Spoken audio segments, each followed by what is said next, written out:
Okay.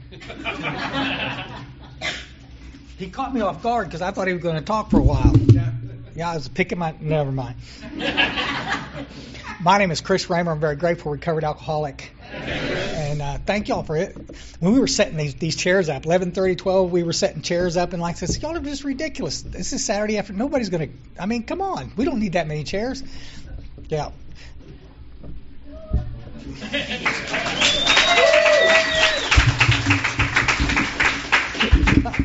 Yeah. Not much going on in Atlanta, is there? Guys, like old home week here. Back when I was in the early 70s, I lived in Atlanta for a year. I eventually had to leave because they didn't sell alcohol on Sundays. And that is what we call alcohol abuse. So... Actually, I drank myself out of a really good job at Omni, at the first Omni hotel out there, and back in the day. But loved it. And I'm looking coming in, all that stuff around it. It's called like green leaves and stuff. Yeah, I live in Texas, Central Texas. We're in the middle of the biggest old drought in the world, and so it's like it's been heaven here. And got to see some old people I haven't seen in ages up here, folks. And bless your hearts. And I got to meet some new folks. I get overwhelmed. It's an old geezer thing. You get old, you can cry at anything you want. I'm just saying. Can't wait to talk to the old guys about my prostate. Oh, it's just so good.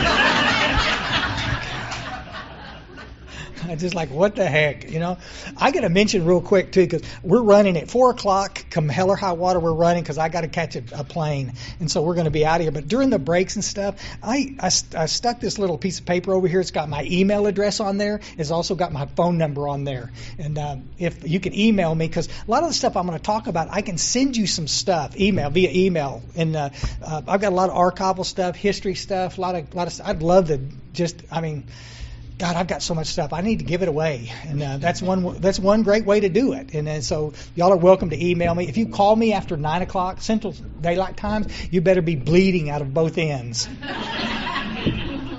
Old guys need their sleep. I'm just saying. So, but would love to stay in touch with you. I was born out in West Texas.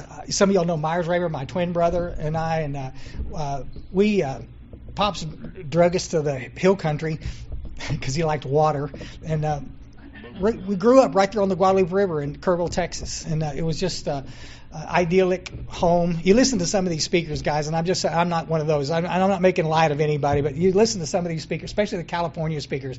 They were all raised by a pack of wolves, and they're living on the street. And I guess, God. And I was on the front row of the Baptist church every time the doors got open. Y'all follow? And Dad worked 2 jobs, and we didn't have a lot of money, but we had everything we needed. And I just want to say that you can, we all come from different walks, guys. That's just the only thing that ties us together is our disease. The rest, we're all come from different, And your scary stories almost killed me in Alcoholics Anonymous because I'm not doing all that crazy shit, and I can't possibly be an alcoholic. And I'll talk about it just a bit, but I took a bottle of Boone's Farm apple wine. All the old hippies in here just orgasmed. All the little new guys looked around. What's that? It's good stuff. Anyway,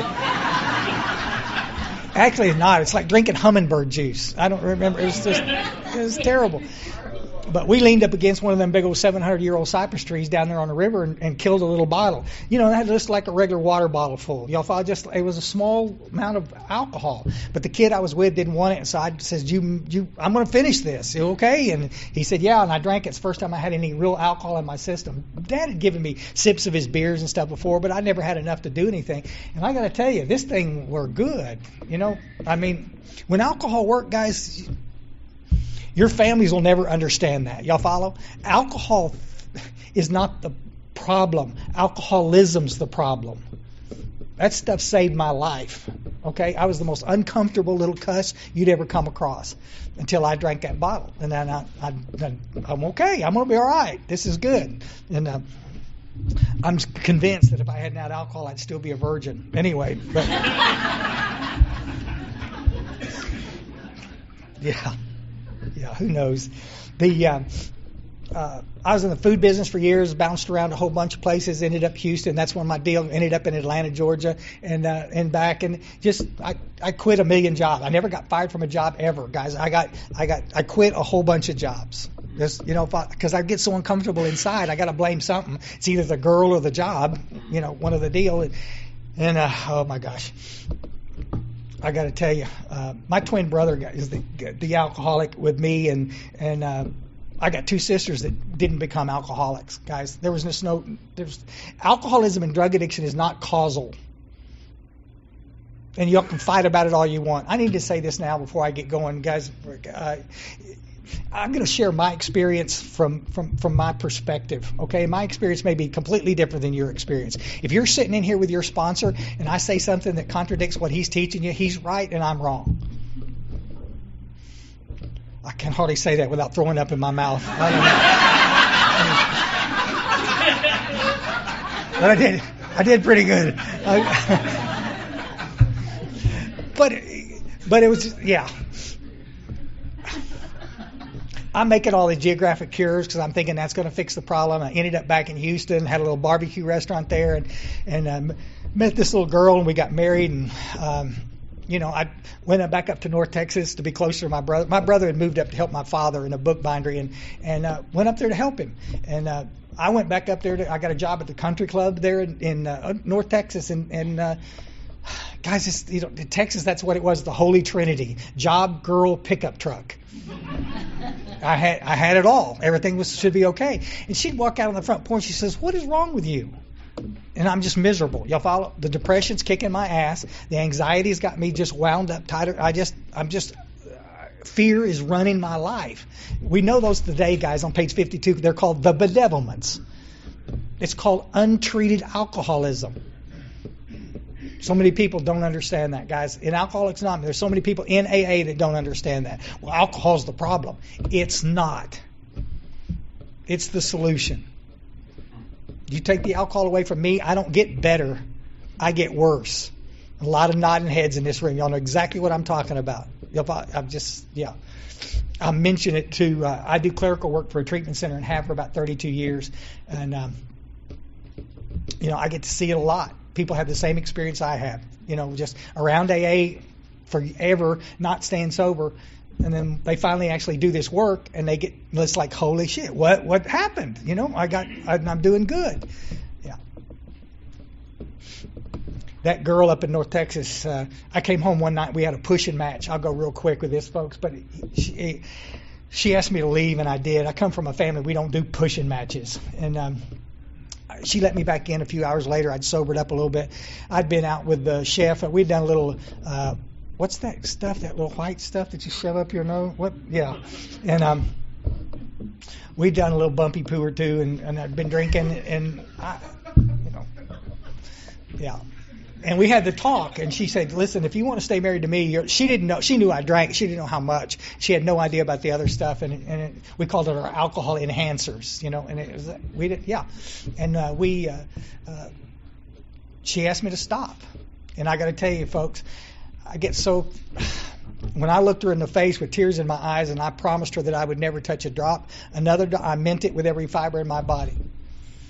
Again, you got people sitting in Alcoholics Anonymous, usually some old grumpy old bastard sitting in the corner, and you want to, if an alcoholic's mouth's moving, he's lying. I think it's a little disrespectful because that's not true. I could have passed a polygraph if you'd have given me one. I meant it. I'm tired of drinking. I don't want to do that. I don't want to jeopardize this relationship. I mean it. And a week and a half later, I drank a beer with a boss. And I'm patting myself on the back because I didn't get drunk. Yeah, but that wasn't my deal with her. My deal with her is I wasn't going to touch another drop. She packed her shit and left. And I've been going to AA that week. Y'all follow? I went to my first AA meeting. Nicest people in the world. I don't want anybody to think I'm taking a shot at anybody at all. I just, in a general rule, in different areas, it's just because it's got an AA logo on it doesn't mean they're carrying any kind of a message about Alcoholics Anonymous. It could just be, they were just Meeting makers make it. Just all. It was like slogan, one-liner hell. Nobody can share anything, but it's a bumper sticker, and it's like, oh God, I'm just driving me crazy. Yeah, and I'd go into the meetings, and I kept going, guys. I spent the next 7 years in and out of Alcoholics Anonymous picking up chips. I never once got a 30-day chip. I'll go in there. We got a newcomer coming back. Let's tell Chris how we got here. Oh, please, God, I know how. Let me guess. You drank too much. But that's not what we're going to talk about. We're going to talk about, how many dumpsters you ate out of and how many people you shot and put in plastic bags and all this. I just, what are we doing? There's no chapter in the back of the book called Into Scare. And that's what we do. Guys, I'm not knocking it. Friday night from the podium, tell some of your story. We want to hear, I'm fascinated. I want to hear about your third drunk driving charge. I can't wait.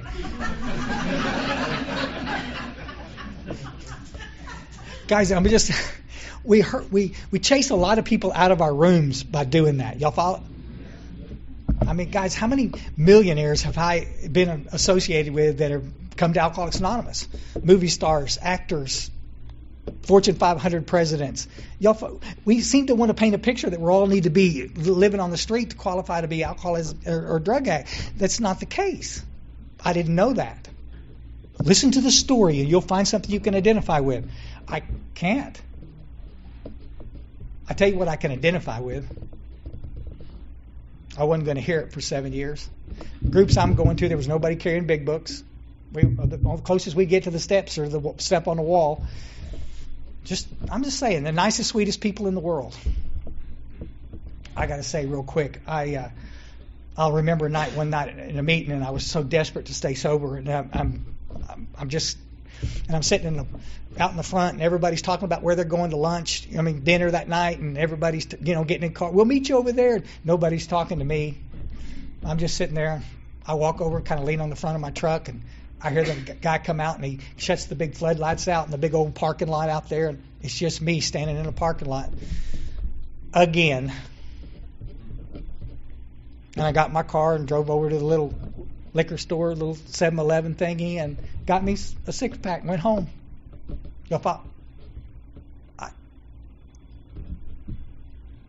30 places in the big book it talks about approaching the newcomer. A lot of people in AA get sober without the steps. They're called hard drinkers. They're so welcome. They're just, come on, bring them on. They're just welcome. Just don't talk.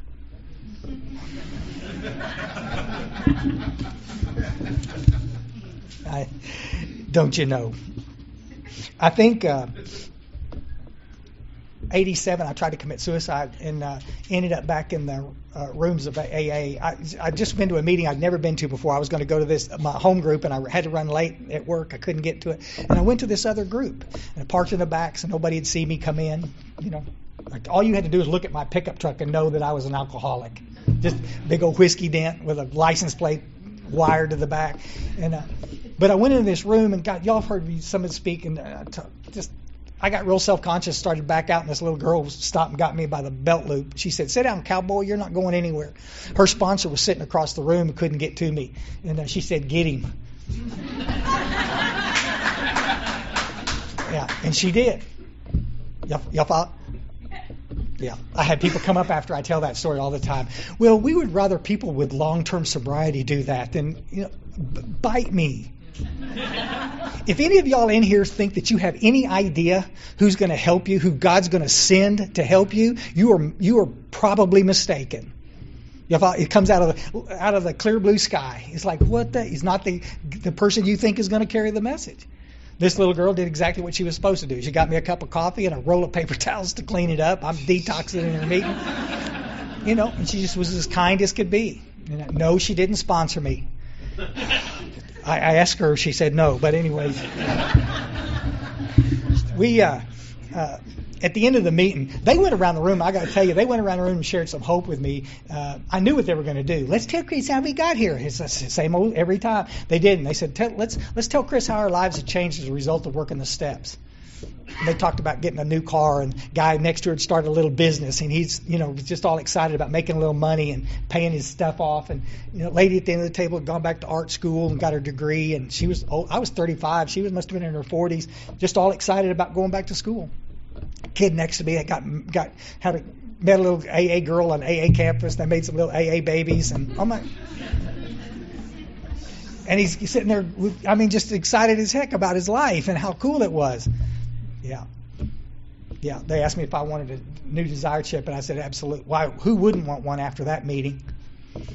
And at the end of the meeting, a couple old guys got around me, and they showed me. They said, Chris, let's see if we could help you for a few minutes, help you figure out why you can't stay sober. And I'm indignant, right? I have a psychiatrist in Dallas, Texas. I'm on 7 prescription medications a day. I've been to treatment. Y'all follow. I have a lot of professionals around trying to help me. I'm a very, very unique individual. No. And I said, well, okay. And they sat down with me and they opened the book for the first time. They opened the book and they showed me in these pages. We'll talk about it next session about the work. And they qualified me. It took them about 20 minutes. They qualified me. And I went home that night with tears again. Just look at it. For the first time, I'd called myself an alcoholic for 7 years. I didn't even more believe it than the man in the moon. But once they showed me the symptoms, I knew I was an alcoholic. Guys, that's what ties us together. Y'all look around this room. It's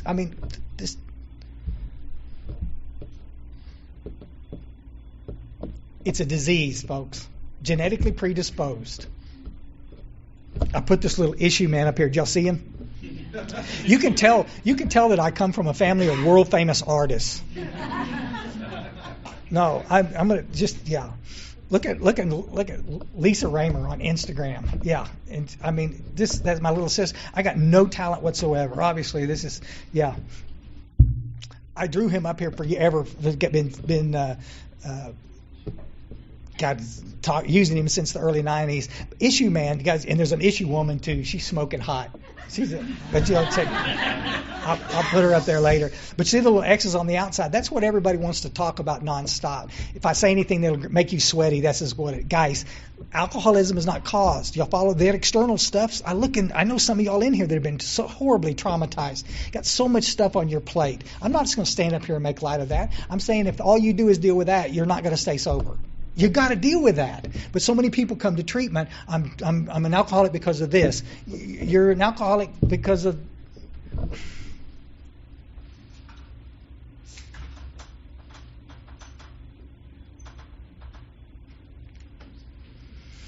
That's a little egg and a little spermie right there.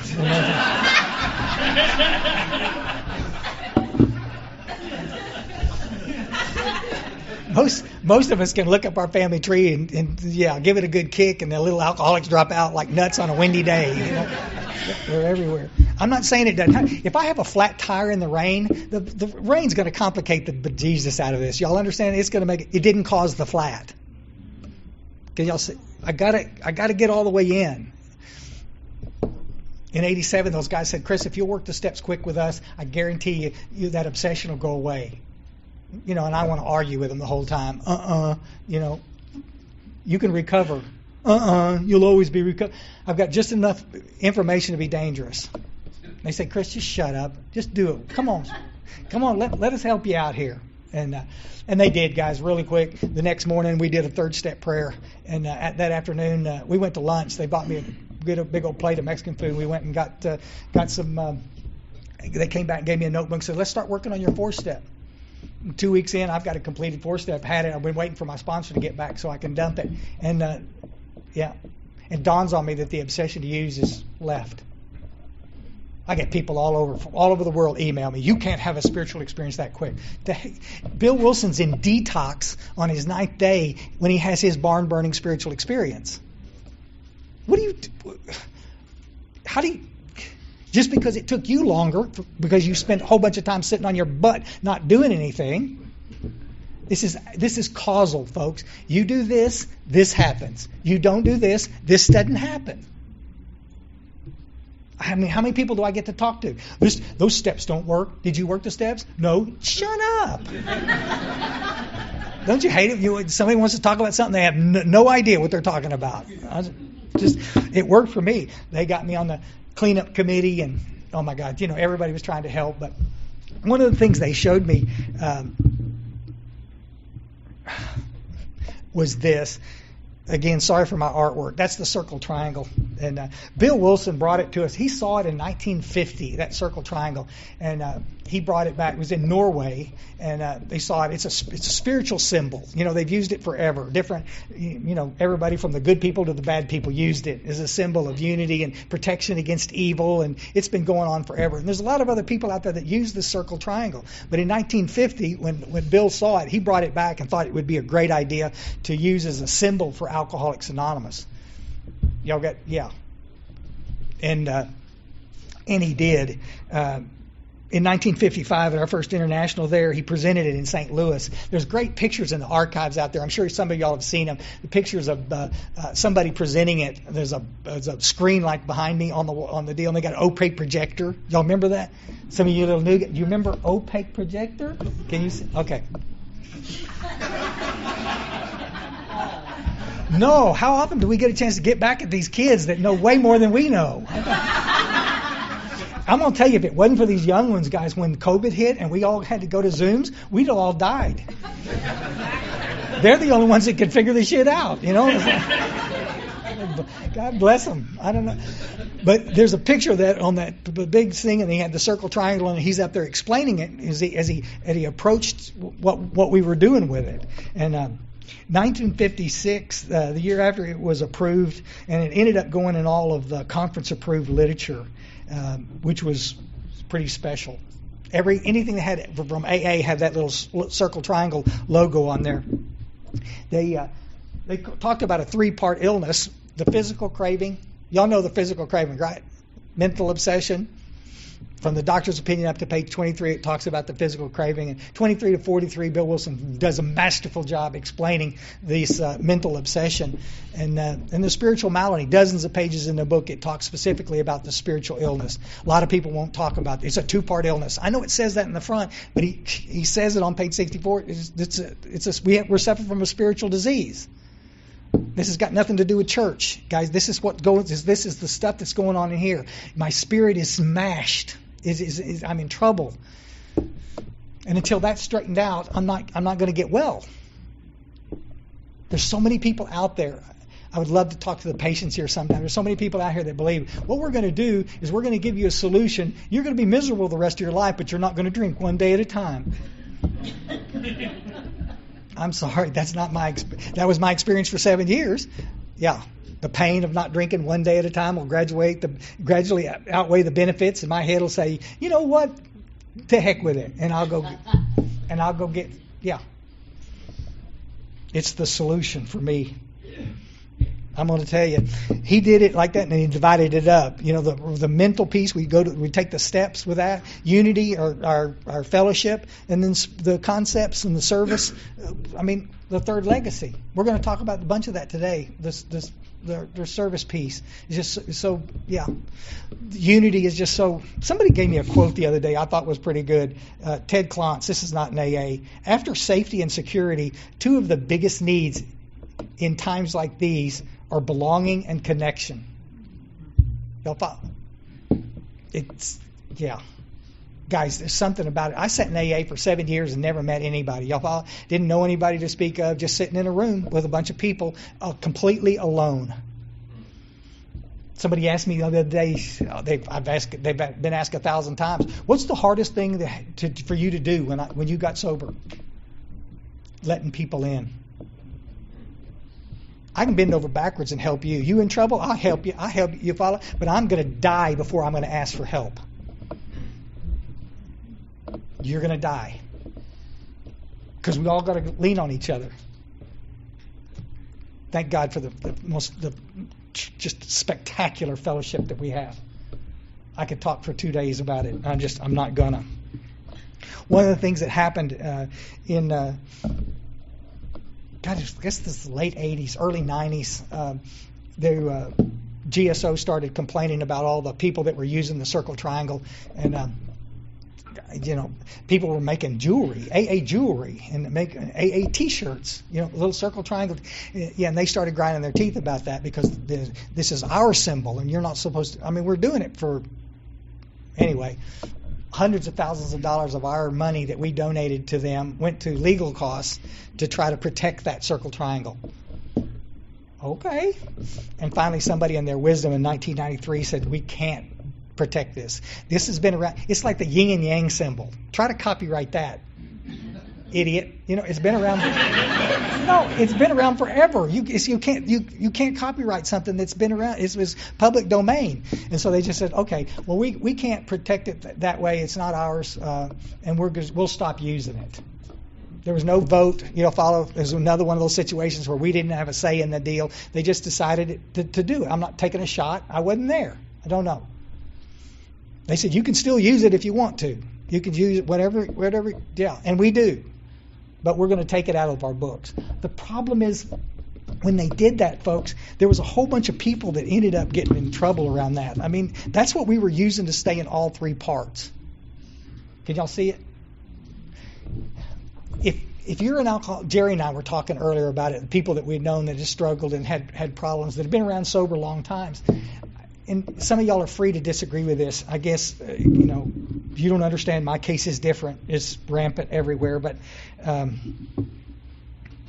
talk to lots of people in recovery. They'll call me. Sometimes they're alumni from the place I work. Sometimes they're just people in my home group, and they relapse. The first thing they want to do is start telling me why they relapsed. Buddy, what happened? Well, my girlfriend. They always get blamed, Well, I had a fight with the girlfriend. Oh, I'm sorry to hear that. Mm-hmm. That's not why you relapsed.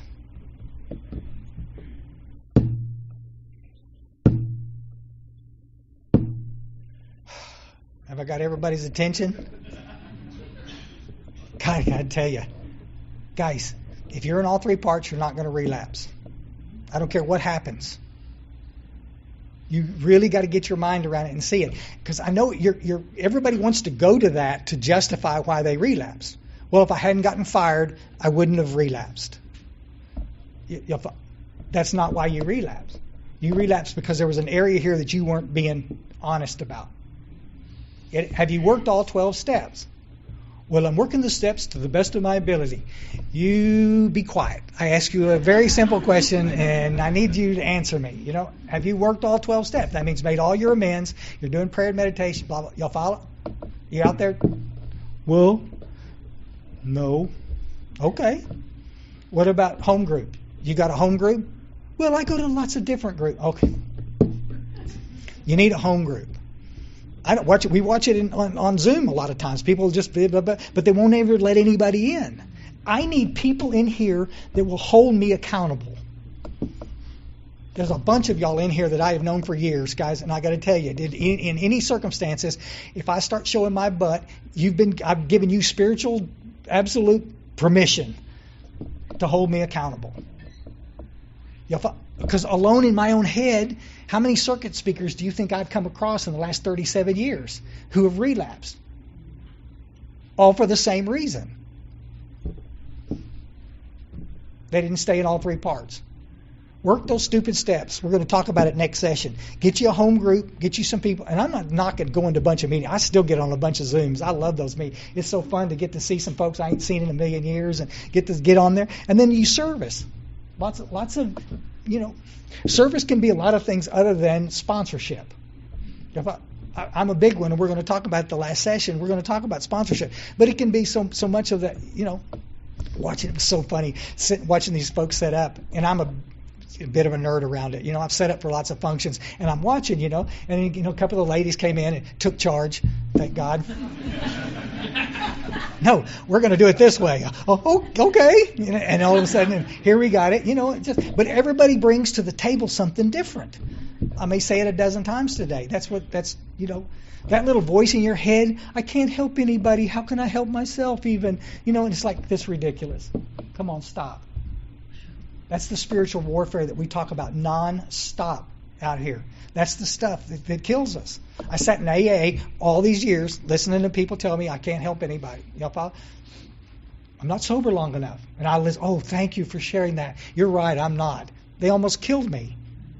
Stop. We're going to talk about it. I'm just saying. We had that circle triangle in the book for 37 years. And then they took it out. And I can show you the next session. Our success rates just started taking a plummet. Because we're not talking about that. Bill Wilson gets real clear, guys. In a letter in 1942,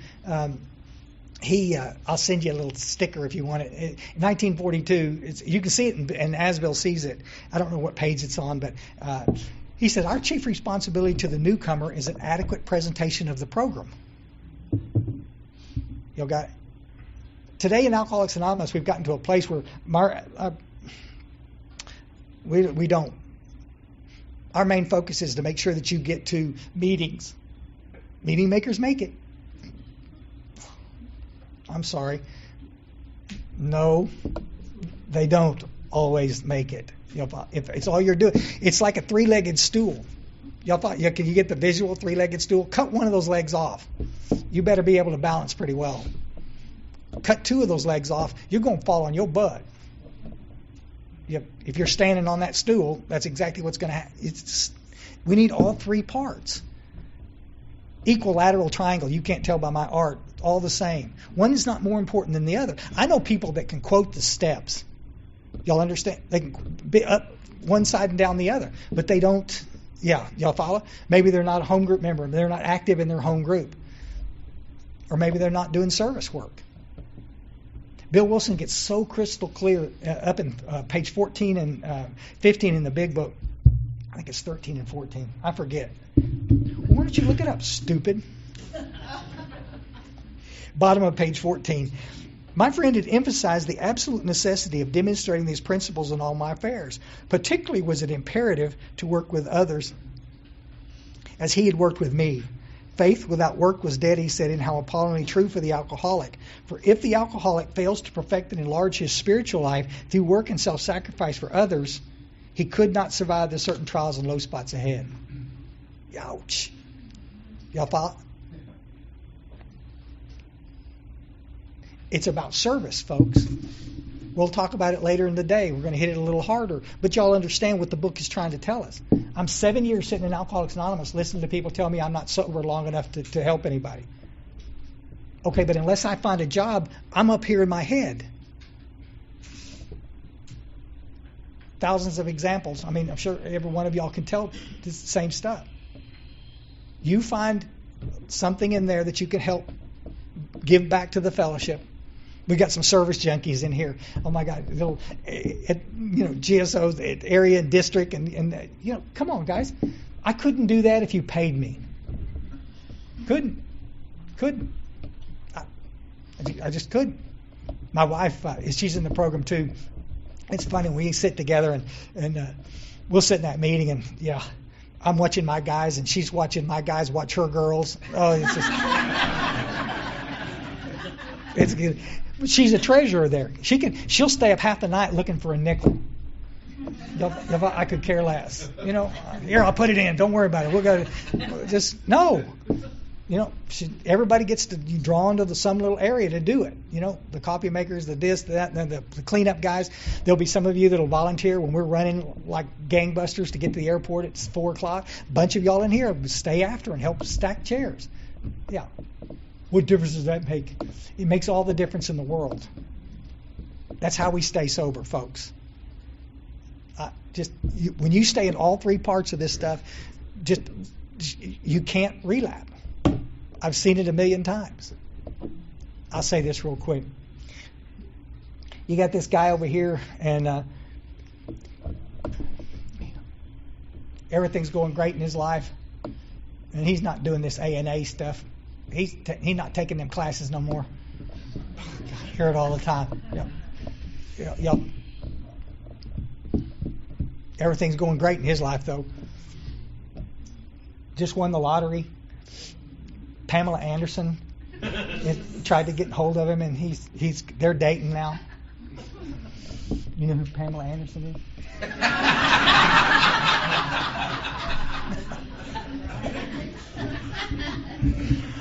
I do. Patty and I have this open marriage. We do. I just needed full disclosure. if Pamela Anderson ever calls me, I can go. If Adam Levine ever calls her, she's out. She's gone. Just it works. We laughing our butts off. Yeah. This guy over here is lost his wife and his dog died and he got fired and he's got some health problems and anything else you want to throw at him, and he stays sober. This guy got drunk. But the questions always want to ask, especially in treatment, everybody wants to start asking the questions. Well, but what triggered that? I just go crazy. Trigger was a horse. He's dead. No, because everybody wants to do it. Well, that's what caused me to do it. Guys, this is the best news I can tell you, all the little X's on the outside. Nothing out there has to change for me to be sober. What kind of a crappy world is this going to be? Y'all follow? What happens if they don't change? Guys, early sobriety, I think it's important to trigger. Okay, if going to that pool hall to eat makes you nervous, then let's don't go. I got that. But this idea, first time somebody relapses, everybody wants to go and they want to start finding out. What I want to know is, show me the circle triangle in the front of the book. I got a little rubber stamp. I can stamp the front of your book if you got it. It just, or pencil it back in. Do a better job than I did drawing it up there. But if I'm in all three parts, guys, you're not going to relapse. How many of y'all drank and drugged, drank or any of that when life was really good? How many of you drank when life was really bad? Oh man. How many when you had lots of money? How many when you had no money? Listen to Merle Haggard. Rock and roll. Hot jazz. How about daylight? Nighttime. Great job. Crap job. You do know we could do this all day long. I don't want to take up a bunch of time, but y'all understand? Since when do I have to have an excuse to drink? I hear people up there all I just drink when I'm stressed. You're a liar. That's not... Okay, then retire. And now you're drunk again. Well, I got bored. I see. It wasn't. No, everybody wants to blame something else, guys. The genetics of this, the absolute. Yeah. I'll say real quick. There's this little. I'm going to do this real quick. Step away for 10 seconds. Here's a little dead guy. The progression of the illness, guys, you have to look at, and I can't tell by looking at any of y'all where you are on this. I can't tell. But the progression of the illness, of course, it ends at the little dead guy down at the end. That's the way it works. Y'all follow? If you're early in your illness and it travels different in different speeds and different people, guys, stop looking at this chronologically. All the young people in here want to look at the old bastards in here and say, if I ever get as bad as him. Guys, the worst alcoholic I ever worked with was 19 years old. It was a terrible spot. Yeah, he's dead now. He drank twice, had blackouts, got arrested both times. Yep, it's just end-stage alcoholic at 19.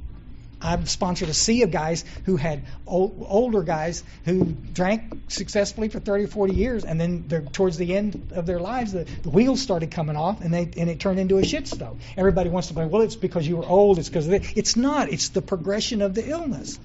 And we can sit down and talk for a few minutes, and we can kind of figure this out.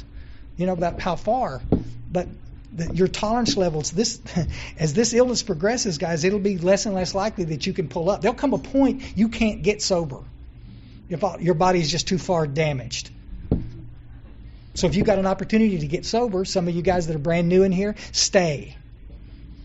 That's what we do. We don't do the Lord's Prayer. We don't say, keep coming back. It works. Yeah, we say stay, which confuses everybody. What do you want us to stay for? No. Just understood what that's about, guys. The whole purpose of this. It works the same for everybody. You work these steps quickly. We'll talk about it next session. And then, everything changes.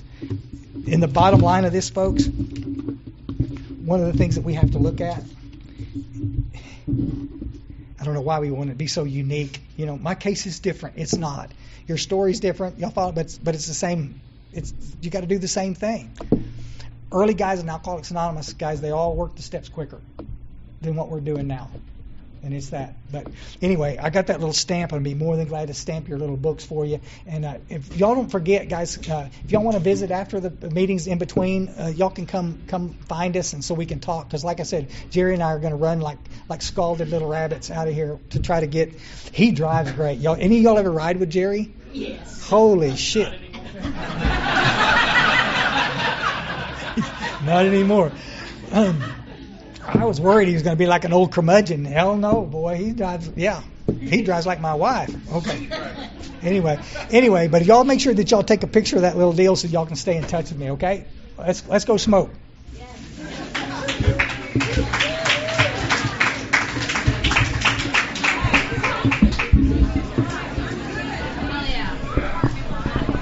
Did you get that?